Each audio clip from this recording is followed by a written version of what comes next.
good initiative to have something like this. And from the queer community, which is kind of much more alternative and actually I think more interesting than the gay community at the moment.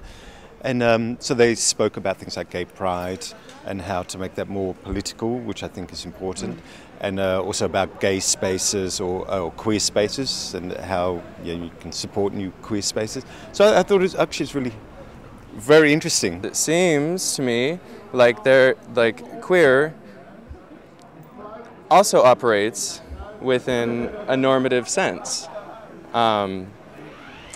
and sometimes can be exclusive. There's a lot of times this separation into age groups or gay, lesbian, and I think what we have here is something where you cross these boundaries. The Pride, or the Amsterdam Canal Pride, which is held in August, is pretty normative, even for the gay community. It's also called Amsterdam Gay Pride and not Amsterdam LGTB or queer or whatever you would like.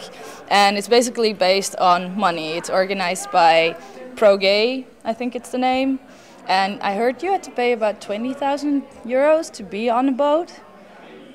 I mean, that's pretty ridiculous, I would say. I took part in the debate because I thought it's really important to acknowledge the struggle that's still going on. That we haven't reached utopia or something by just tolerating certain identities, but we should accept them and see them as normal, not extraordinary, and to keep that going and not just sit down. And you hear from lots of people that they're scared or don't know how to handle things or not happy with stuff, and that we have to talk about that, and also not only talk about it but look to the future, look for plans.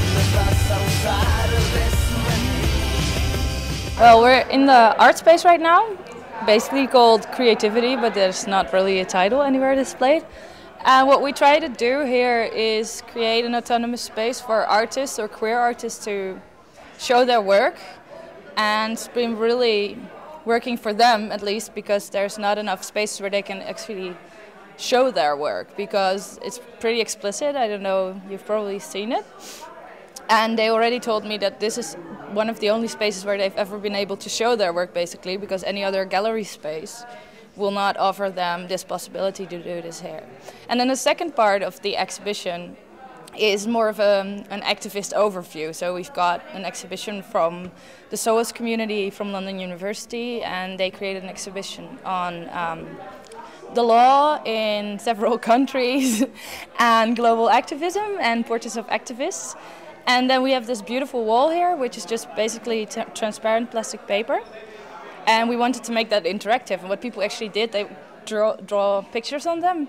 And it works really nice because the pictures are actually displayed over dominant representations of the queer community. Help! So go!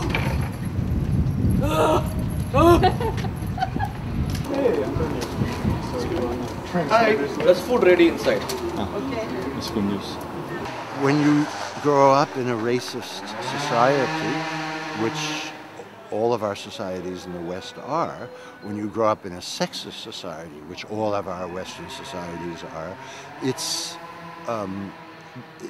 a challenge to root out your internalized racism and sexism. And I think I've rooted out most of my internalized homophobia, but not all of it.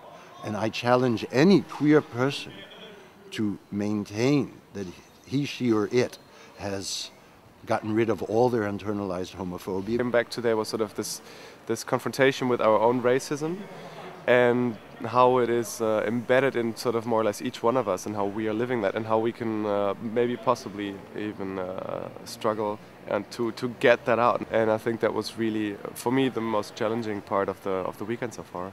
Trans people usually have a kind of mixed double place in the LGBT movement, because first there's actually an LG movement, lesbian and gay. The bisexuals and the transgenders, they're kind of excluded traditionally. Trans people, they used to be gay or they become gay depending on what their sexual orientation may be, and they themselves have been seen as like they didn't feel themselves at home in the lesbian and gay movement.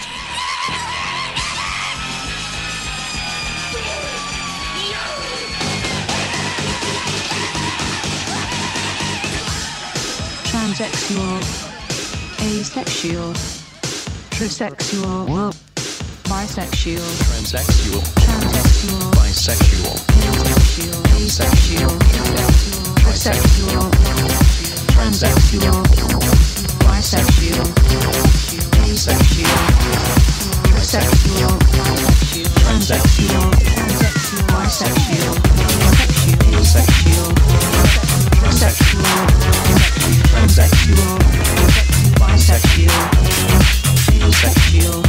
Gays and lesbians are always separate, they are in different bars, they don't mix, they don't meet, they don't have common political platforms. Trans people and queer people, people who don't conform to the mainstream notion of how a gay or lesbian looks like, are always don't have any space. They're not part of any community. They're always excluded, either from Canal Pride or from bars or from communities or from meetings or anywhere else.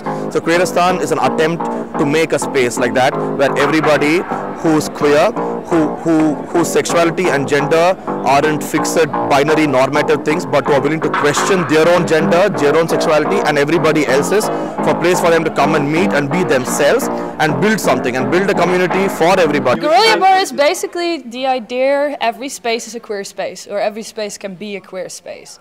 So we're gonna pick a bar every week on Friday, and then we're gonna walk in, not all together, but separately. Everybody wants to come is welcome, and we're gonna pick bars which are either in commercial gay street areas, or we're gonna pick bars, just general bars in the Jordaan or in Amsterdam Oost, with an agenda of making a space queer.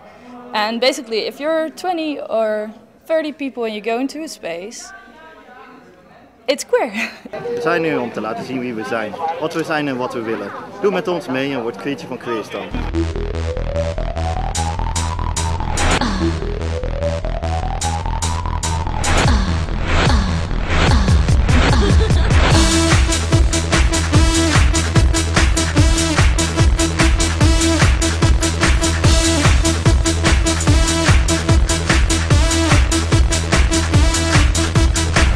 Hola, mi amor.